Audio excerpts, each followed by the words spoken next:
यह कहानी एक ऐसे व्यक्ति की है जो एक व्यापारी था, लेकिन उसका व्यापार डूब गया था और वह पूरी तरह निराश हो गया था। अपनी जिंदगी से वह थक हार चुका था। एक दिन परेशान होकर वह जंगल में गया और बहुत देर तक अकेले बैठा रहा। कुछ सोचकर भगवान को संबोधित करते हुए बोला, भगवान, मैं हार चुका हूँ। मुझे कोई एक कारण बताइए कि मैं क्यों हताश ना हूँ। मेरा सब कुछ खत्म हो चुका है।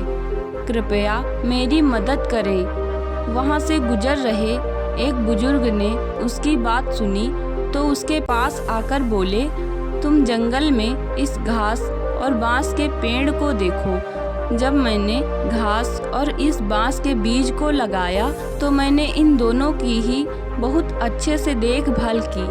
इनको बराबर पानी दिया, बराबर रोशनी दी। घास बहुत जल्दी बड़ी होने लगी और इसने धरती को हरा भरा कर दिया। लेकिन बांस का बीज बड़ा नहीं हुआ, पर मैंने बांस के लिए अपनी हिम्मत नहीं हारी। उन्होंने आगे कहा, दूसरे साल घास और घनी हो गई, उस पर झाड़ियाँ भी आने लगी, लेकिन बांस के बीज में कोई वृद्धि नहीं हुई। मैंने फिर भी बांस के बीज के लिए हिम्मत नहीं हारी। तीसरे साल भी बांस के बीज में कोई वृद्धि नहीं हुई, लेकिन मित्र, मैंने फिर भी हिम्मत नहीं हारी। चौथे साल भी बांस के बीज में कोई वृद्धि नहीं हुई, लेकिन मैं फिर भी लगा रहा।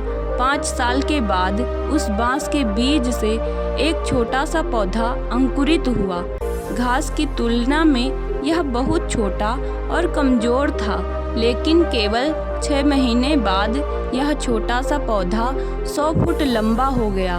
मैंने इस बांस की जड़ को विकसित करने के लिए 5 साल का समय लगाया। इन 5 सालों में इसकी जड़ इतनी मजबूत हो गई कि 100 फुट से ऊंचे बांस को संभाल सके।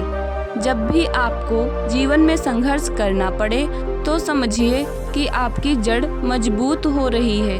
आपका संघर्ष आपको मजबूत बना रहा है ताकि आप आने वाले कल को सबसे बेहतरीन बना सको।